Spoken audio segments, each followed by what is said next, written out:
I'll be using the words Indigenous, Native American, Native, and occasionally Indian interchangeably. And a reservation is an area reserved for a tribe. That one is mine. The murder rate for Native women living on reservations is 10 times the national average, with Native women only creating 1% of the United States population. For them, murder is the third leading cause of death. Growing up Native, my mom always told me to be cautious and told me about the missing and murdered Indigenous women crisis. I lived in fear knowing I could become one myself. This is not normal.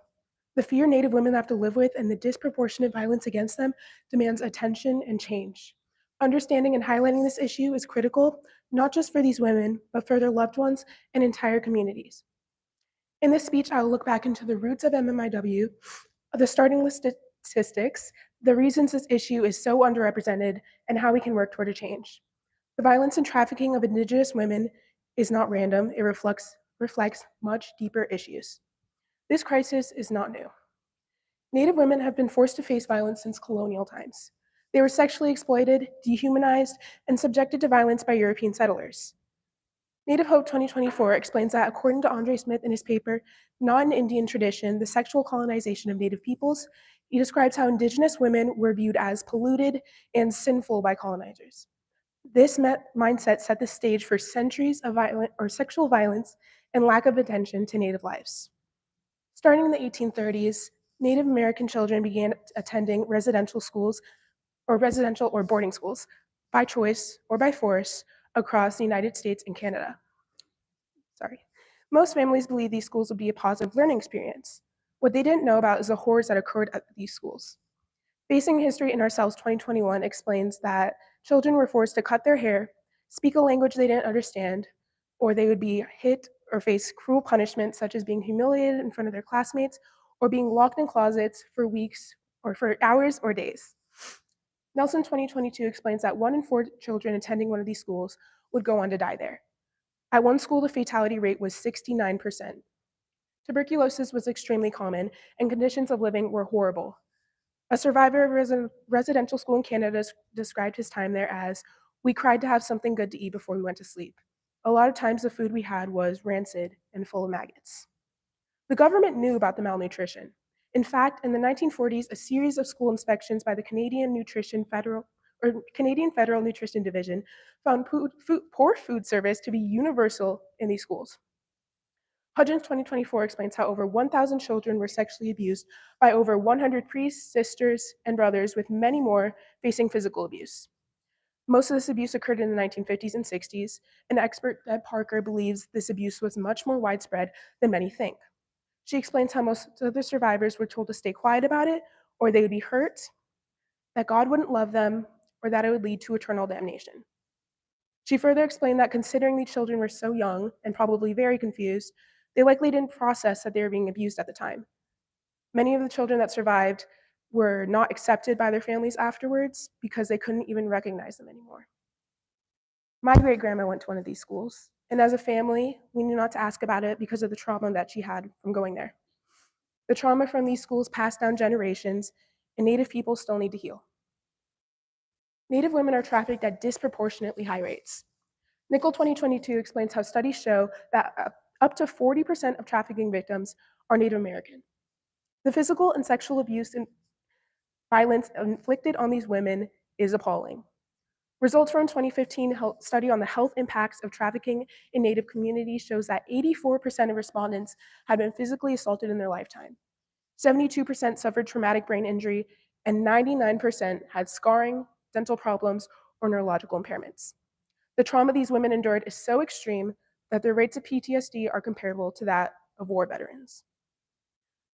The statistics are chilling. Nickel 2022 explains how 79% of Native American sex trafficking victims had been sexually abused as children, and on average by 4 people. And out of those interviewed, 61% used substances to numb the pain of being trafficked. The long-term effects of substance abuse will continue to affect their lives. Native women are especially vulnerable to trafficking due to many factors, such as poverty, lack of governmental support, and a common disregard for Indigenous communities. Looking in the past showed us just how long this disregard has endured. The government's failure to address this crisis is clear in differences between reported cases and those logged in official databases.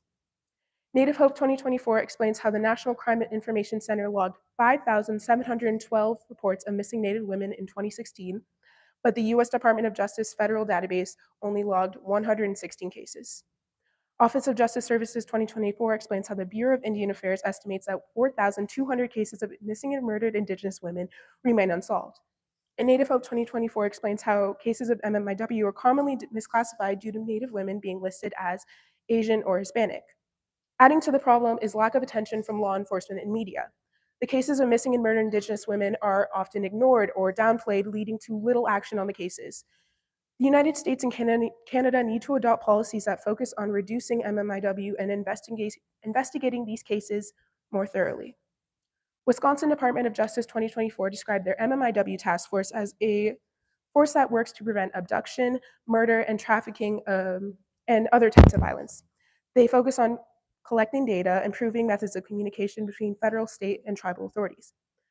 Enforcing similar methods nationwide could significantly reduce the amount of abductions and murders of Native women and make sure missing people are found and that their cases are addressed with urgency.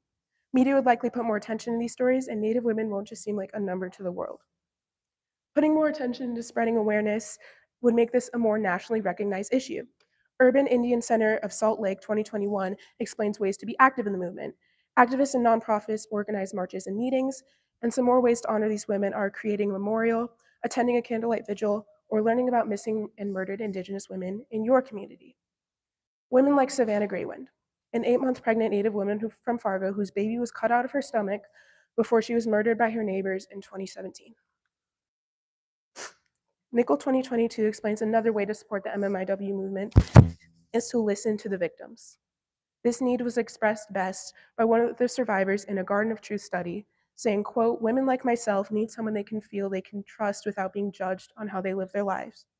We need someone to understand that where we came from, how we lived, and that half of us were raped, beat, and made to sell our bodies. We need people with hearts." The MMIW crisis is not a historical issue. It is ongoing and urgent. Native women should not have to live in constant fear because of this crisis, nor should they be treated like statistics. The abuse and violence they've endured is rooted in colonialism, and its impacts continue to devastate communities. To reduce the amount of MMIW cases in every state and province must implement comprehensive investigations into these tragedies and provide meaningful support to its survivors. Raising awareness through education and activism is critical to moving the MMIW movement forward, and supporting those affected emotionally can help heal these communities and create greater justice and equity. The time to act is now. The missing and murdered Indigenous women crisis demands immediate attention. We need to push for MMIW task forces to ensure justice, better data collection, and quicker action on every case. So attend marches, raise awareness, and listen to survivors. These women are not statistics, they are loved ones who deserve safety. Together we can create a future where Indigenous women are safe, valued, and heard. Thank you, and these are my sources.